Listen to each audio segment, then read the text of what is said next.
Hey everyone, we are about to start our first actual unit within English 2.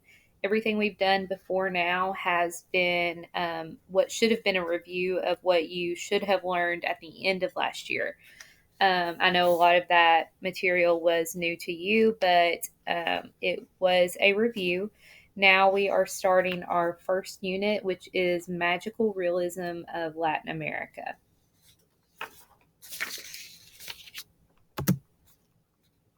So, what is Latin America? 20 sovereign states and several territories make up Latin America, comprising nearly 13% of the Earth's total land surface area.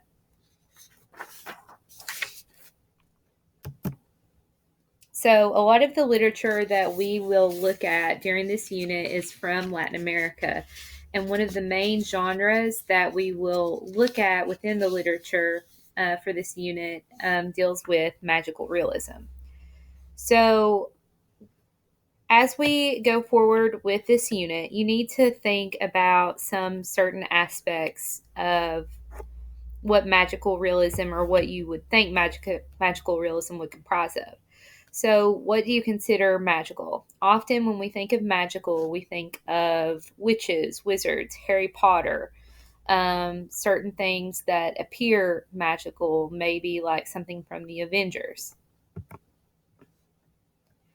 How does reality affect the magic?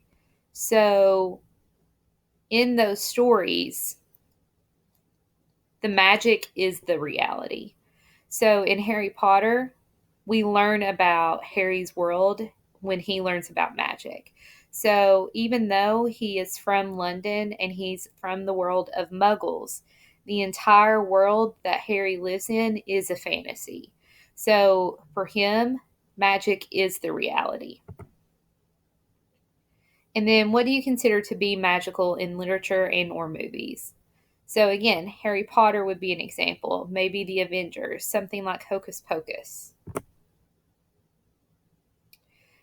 Here are a few works with magical realism in it. The Wizard of Oz is a very popular one. Life of Pi, Edward Scissorhands, Ghost, Ponyo, It's a Wonderful Life, The Green Mile, Blade Runner, are just a few. So, an overview of the unit.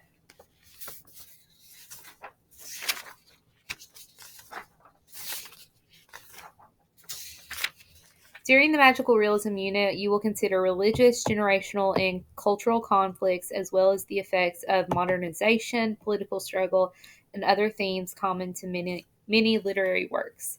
A lot of what we read, whether it's fiction or nonfiction, makes a statement about something that anyone could encounter in our society.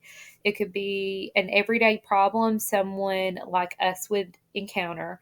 It could be a statement about a political struggle or something religious or a cultural problem. So, a lot of what we read is a statement about something, and every person can create their own meaning and then come to an understanding of what the author means when they use certain aspects or certain literary devices in literature.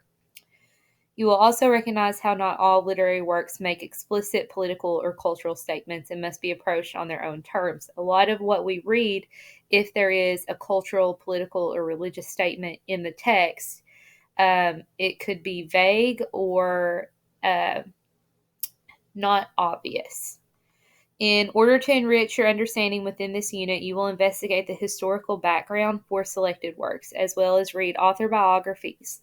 It is important that you master the content of this unit for a variety of reasons, including to help ensure you are literate in both culture and literature, and that you will be able to recall information from this unit to make connections in future units to be taught in this class.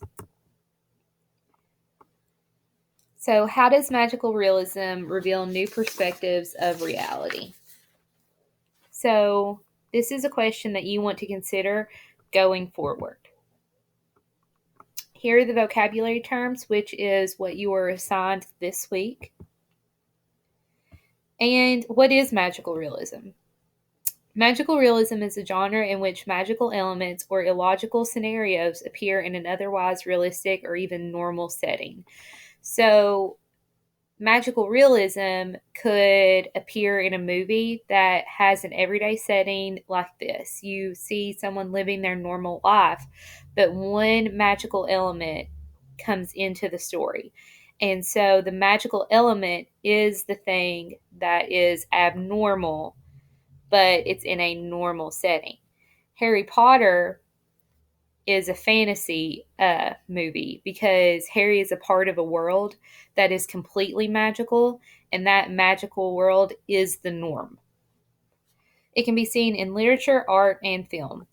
The term was first used in 1925 by the German art critic Franz Roh to refer to paintings that were a little weird.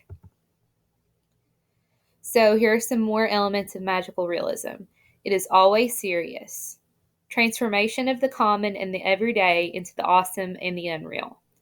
So you will see an everyday scenario, and then something magical will come into play in that setting. And then the entire setting becomes awesome or a little unreal because of the magical element. So elements of dreams, fairy story, or mythology combined with the everyday. The frame or surface of the work may be conventionally realistic, and it has a strong narrative drive. So the magical realism tells a story that you can learn from. So some examples of magical realism, and this example is based off of a short story that we will read. Transformation of the common and the everyday into the awesome and the unreal. So in a story that we are about to read, an angel is found in a mud puddle of a courtyard. So people are living their everyday lives, and then they discover the angel. It has a strong narrative drive. Wings are not the most important difference between a hawk and an airplane. They're even less important in recognizing the angel. So the wings are what people fixate on. But again, the wings are not the thing that would determine whether the person is an angel or not. Elements of dreams, fairy story, or mythology combined with the everyday. Some townspeople thought the angel should be named mayor of the world, or at least a 5-star general. A man couldn't sleep because the noise of the stars disturbed him. So people take elements of something that's everyday and combine it with something a little extravagant, and it creates an unreal fixation or an unreal element within the story. The frame or surface of the work may be conventionally realistic. So you have townspeople's, villages, a flood, normal things that you see or would encounter. So examples would be ghosts or spirits, miracles, supernatural phenomena, strange coincidences, mirages, visions, dreams, levitation, human flight, telepathy, or telekinesis. So magical realism in literature. Magical elements are explained like normal occurrences that are presented in a straightforward and unembellished manner.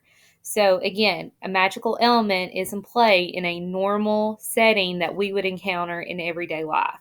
Whereas a fantasy work, the normal world is the magical world. Everything in that is extravagant. Everything is magical. There is nothing normal about that world.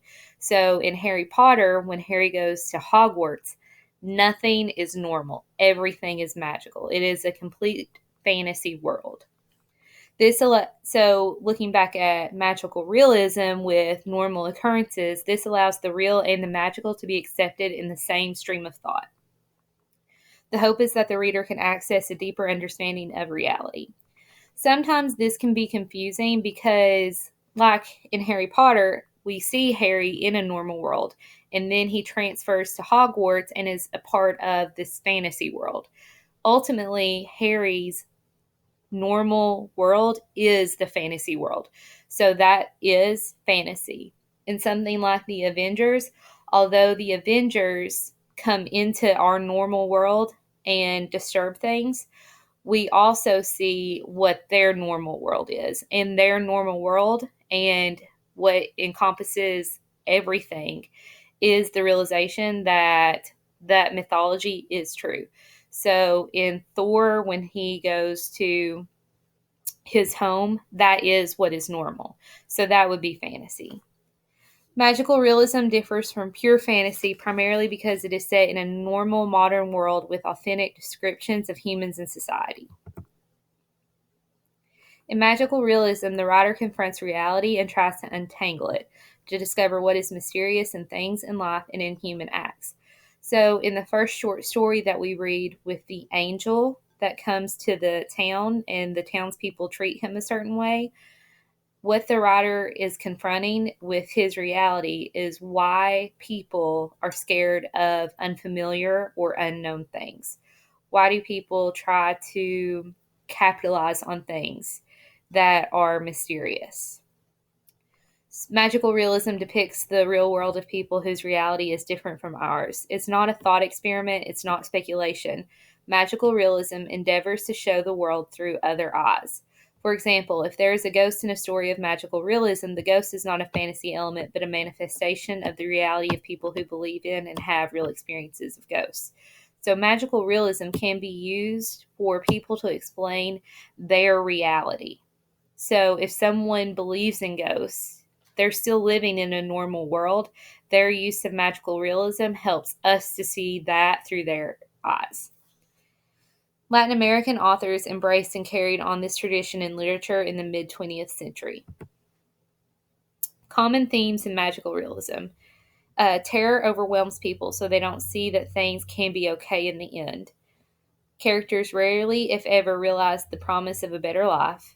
Carnival as a backdrop with the presence of a madman, fool, or clown, and to also showcase the brighter side of life. And the reality of revolution and continual political upheaval in certain parts of the world. Specifically, South America is characterized by the endless struggle for a political ideal. So, how do genres compare? We have magical realism, science fiction, and fantasy. Both or all three of these genres can be confused with one another, but magical realist fiction takes place in a world that resembles our own, except for the introduction of a magical element which cannot be explained by the conventions of our reality.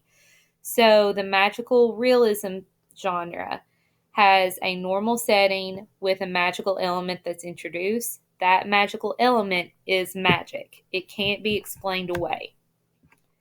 Science fiction also describes altered worlds, but in this case, the elements that differ from our current reality are explained by developments in science.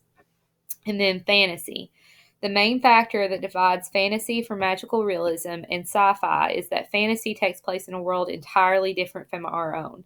Rather than a world that resembles ours but contains a magical elements or new scientific developments, the landscape of a fantasy story is completely made up. Fantasy tells a story about things that happen in an imaginary world. In a fantasy work, the surrounding world does not reflect our own. So in fantasy, everything is different. Everything is like an imaginary world.